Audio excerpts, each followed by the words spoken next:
distinguish between gross national product GNP and gross domestic product GDP. इससे पहले हमने net किया था, तो नेट और ग्रॉस में क्या फर्क है वो तो अभी तक समझ में आ गया कि ग्रॉस में डेप्रिसिएशन इंक्लूडेड होता है, नेट में डेप्रिसिएशन को हटा देते हैं.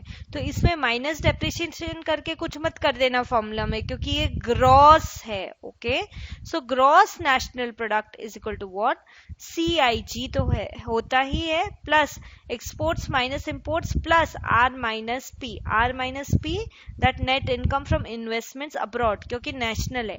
डोमेस्टिक में बस ये आर माइनस पी हट जाता है, क्योंकि हम domestic within the geographical boundaries of the country की ही बात करेंगे. So GDP is equal to CIG तो है ही, consumption expenditure investment and government expenditure plus X minus M exports minus imports, R minus P हट गया इसमें क्योंकि ये ग्रॉस डोमेस्टिक प्रोडक्ट है इसलिए.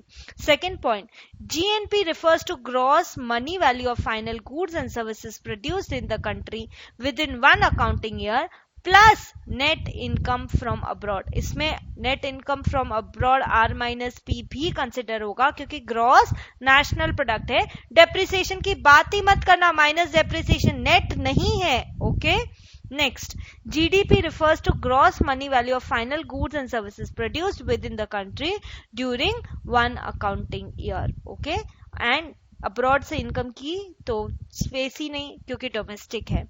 Third, GNP includes income earned by India's national within the country and outside the country. जो India के nationals है उन्होंने चाहे कंट्री में कमाया चाहे बाहर कमाया उसको इंक्लूड करेंगे क्योंकि ओरिजिन क्या, इंडिया.